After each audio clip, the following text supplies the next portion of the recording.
So, I'm here again with Ben Pickering, or do you prefer to be called Benjamin? Benjamin.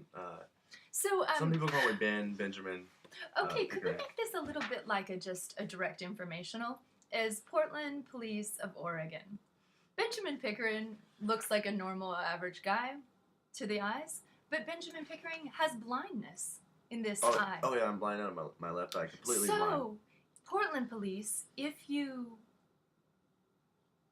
come towards this person, be aware that visual impairments can cause issues of spatial relations development that can be misinterpreted as any kind of drug or alcohol intake, which that ability and disability, which are protected under Americans with Disability Act, um, can cause reactions that might be misinterpreted by the overly brutal and violent police as something that they should target.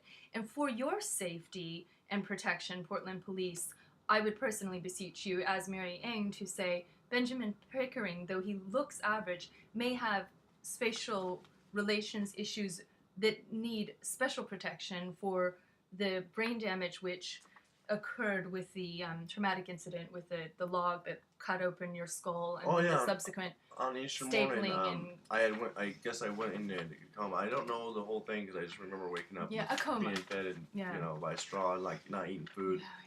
Had a brain injury, traumatic brain injury, split down my head. Anyway, when I was 10 years old, which it was on Waikiki Beach. Wow. And so, and I just recently, before I came into Portland, somebody, I don't know, it's a long story. So anyway, I just want to keep it short. I ended up, long story short, I was at the wrong place at the wrong time, and I was in the way of someone swinging something, and it caught my head, and I had staples in my head. Right. So when the cops got a hold of me and wrapped me up or whatever, after it was all said and done, and I was released, and then I went to a place to get checked out. It was like kind of like a hospital. They put me on a hold. And when I got released, some more cops approached me as I got released from that place, and I was in shock still from being beat up. From the brutality, and the pain, and you were black and shaking blue with still, bruises. And I was way in shock. My eye was still bruised. The cop that came up, he attacked your blind eye. He even noticed my eye being black. One of the cops, but it was a different cop. I didn't know this cop. He wasn't one of the cops that out of the four that attacked me, but it was different. It was a cop. Police. It was a Portland Police, a different one on foot walking around. He noticed my eye was black, but he noticed that I needed to see a doctor, and I was. He said, he was concerned. So I went and seen a doctor, and they put a hold on me, and then I'm in a little box, which I don't rather not talk about that. Okay, so. But they held me, and when they said you're free to go, I stayed there for a few. I remember staying there for 4 days. So in the long term, I think what we need to do is talk to Portland Cop Watch, get your story. He might want to interview you, make some recordings or some audio transmissions to get all the details, and then we can do some Freedom of Information Act requests about who were the arresting officers, what was your suspected crime, which your crime was asking for a drink of water at this bar, apparently. Oh yeah, and bring to what I want to say, it's clocked.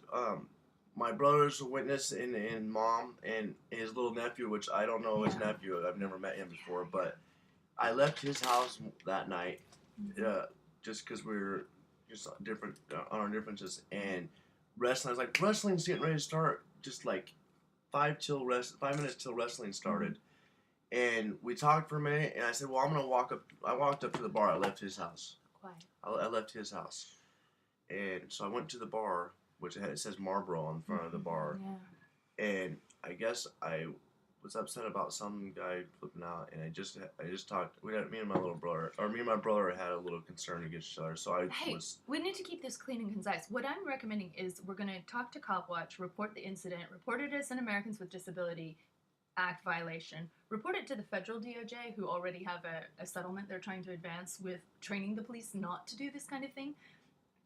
Possibly. We'll work with Aging and Disability Multnomah County. Possibly speak about it at Multnomah County Jail. Also call Maxine Bernstein, the Oregonian reporter who dealt with the... No, but my friend was a victim of police brutality, and Maxine Bernstein wrote an incredible article about it. And to me, it's a very important aspect of the DOJ memorandum is that Portland police need to understand some of us have severe traumatic head injuries or blindness or various visual or audio impairments, where if you cannot hear a police say, get to the side, or whatever they're saying, that doesn't mean you should be killed or tasered on the spot, because you might actually just be a deaf person.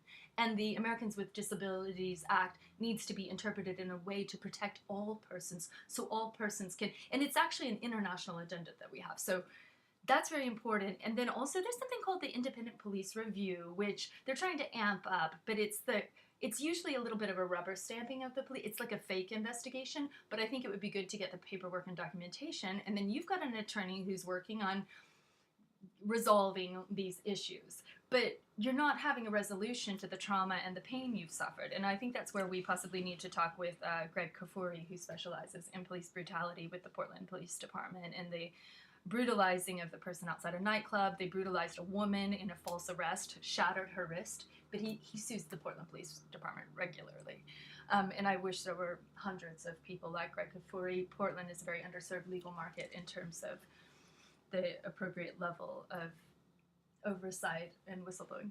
So thank you so much. I think, did you have some final words? Can you, and keep it concise? Or Oh yeah, a couple final words. So prior to when the cops slammed me down in that bar, they said I resisted arrest, blah blah blah. Well, I didn't have time to even say a few words, but little as I felt someone grab my hand, and I grabbed a glass of water, turned around, and when I felt someone grab my hand, I thought it was my brother coming in and say hey, and I just left his house prior 5 minutes to we're wrestling. I mean, he lives right down the road from the bar where I got tackled, and they smashed my. I got a black eye. Well, when they did that and wrapped me up, and they were being really rude, it was very mean, and it was not nice. But I was still upset about it, so I was like, blah, raised my voice, and then I was singing a song just through the window when they're like, well, we're under arrest.